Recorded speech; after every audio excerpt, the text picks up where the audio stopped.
এখন তো আওয়ামী দোসররা নেই। এখন যারা ক্ষমতায় আছেন তাদেরকে সকল বিরোধী দলীয় যারা গণতন্ত্রের জন্য লড়াই করেছেন তারা সমর্থন করেছেন। এখন যারা রাজ করবে, আজকে জাতীয় সঙ্গীত, জাতীয় পতাকা, ৭১ আমাদের স্বাধীনতার পক্ষে কথা বলতে করে তার জীবন চলে যায়। অর্থাৎ যারা দেশের পক্ষে, যারা আগ্রাসনের বিরুদ্ধে, যারা দেশের স্বাধীনতার পক্ষে, যারা জাতীয় সঙ্গীতের পক্ষে, যারা জাতীয় পতাকার পক্ষে, তাদের জীবন চলে যায়।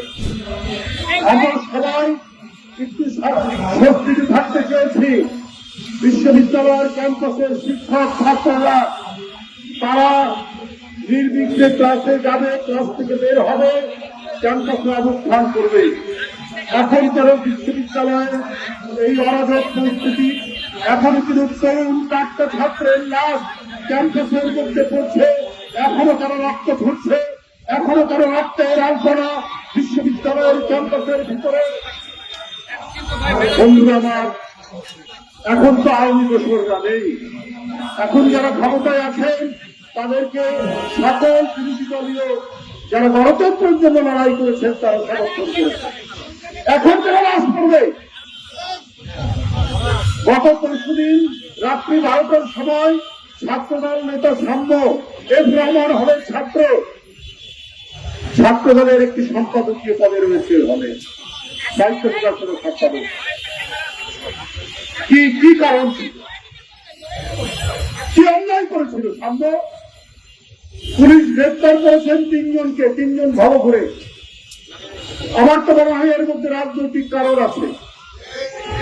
রাজনৈতিক কারণ না থাকলে এই ধরনের যার চেহারা সুদর্শন, সৌম্য, নাম তার সাম্য, তাকে হত্যা করবে কে? ভবগুরুরা কেন হত্যা করবে? কদিন আগে সে ফেসবুকে একটা পোস্ট দিয়েছে, কারণ শাহবাগে জাতীয় সঙ্গীত বন্ধের জন্য একটা আন্দোলন চলছিল, তার বিরুদ্ধে সে একটা পোস্ট দিয়েছে যে আপনার জাতীয় সঙ্গীতের পক্ষে। এইটাই কি কারণ? আমরা দেখেছি ফাঁসিবাদের আমলে পার্শ্ববর্তী দেশের আগ্রাসনের বিরুদ্ধে, পানি আগ্রাসনের বিরুদ্ধে কথা বলতে গিয়ে আপনারকে হত্যা করা হয়। আজকে জাতীয় সঙ্গীত, জাতীয় পতাকা, ৭১ আমাদের স্বাধীনতার পক্ষে কথা বলতে করে তার জীবন চলে যায়। অর্থাৎ যারা দেশের পক্ষে, যারা আগ্রাসনের বিরুদ্ধে, যারা দেশের স্বাধীনতার পক্ষে, যারা জাতীয় সঙ্গীতের পক্ষে, যারা জাতীয় পতাকার পক্ষে, তাদের জীবন চলে যায়। আমি এই জন্যই বলেছি যে নিশ্চয়ই এর পেছনে কোন রাজনৈতিক কারণ আছে, রাজনৈতিক কারণ আছে।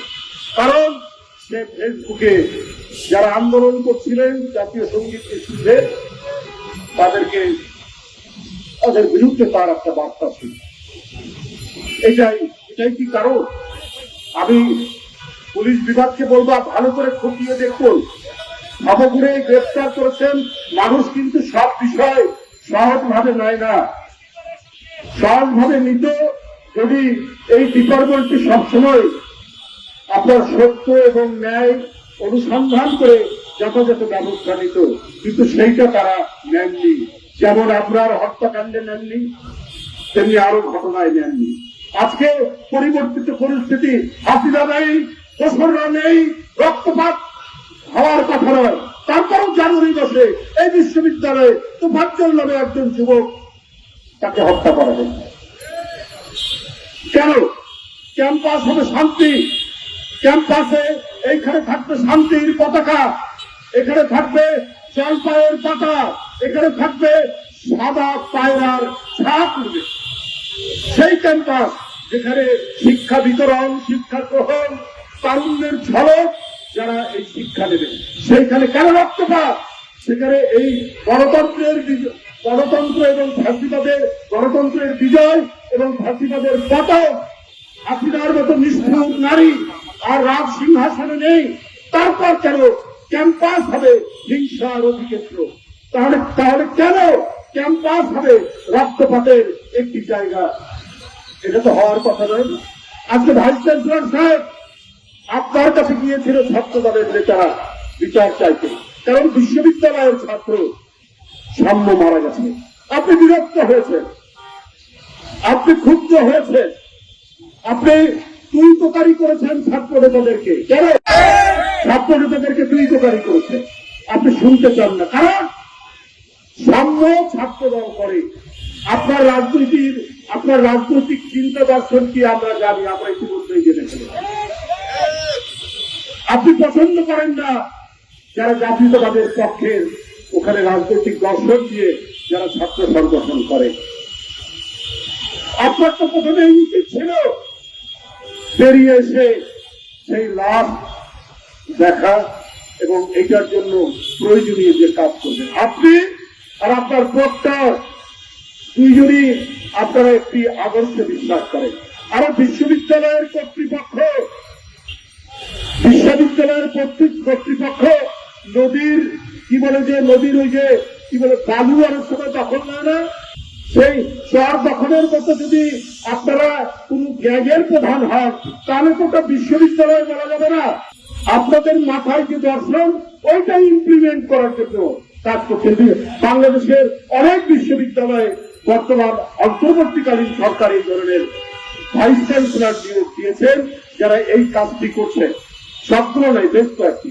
তাদের উদ্দেশ্যই হচ্ছে তারা যে দর্শনে বিশ্বাস করে, যে ফিলোসফিতে বিশ্বাস করেন, ওইটা ইমপ্লিমেন্ট করা। কিন্তু আমরা যুগ যুগ ধরে দেখেছি যে বিশ্ববিদ্যালয়ে যে আদর্শে বিশ্বাস করে ভাইস চ্যান্সেলর, ওটা তার ব্যক্তিগত। কিন্তু উনি যখন একটি প্রশাসনের প্রধান হন, উনি তো শিক্ষক, উনার কাছে প্রতিটি ছাত্র সংগঠন, প্রতিটি ছাত্র সমান মর্যাদা করে। তিনি বিশ্ববিদ্যালয়ের শান্তি রক্ষার জন্য সবার সাথে কথা বলবেন। কিন্তু উনি যদি রত হয়ে যান, উনি যদি তার বিশেষ দর্শনকে প্রতিষ্ঠিত করার কাজে নেমে যান, তাহলে বিশ্ববিদ্যালয় কখনোই শান্তিপূর্ণ হবে না। বিশ্ববিদ্যালয় কখনোই এখানে স্বস্তি বয়ে আসবে না।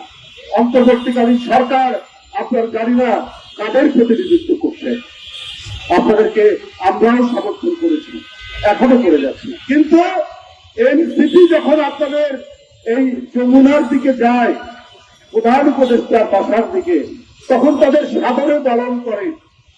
তবে এই 3-4 দিন আগেই দেখলাম আওয়ামী লীগকে নিষিদ্ধের দাবিতে তারা গেলেন, তাদেরকে সাদরে বরণ করলেন। আর জগন্নাথ বিশ্ববিদ্যালয়ের ছেলেরা তাদের আবাসনের জন্য গেল, তাদেরকে আপনারা উপহার দিলেন লাঠিচার্জ, তাদেরকে উপহার দিলেন টিয়ার গ্যাস, তাদেরকে উপহার দিলেন সাউন্ড গ্রেনেড।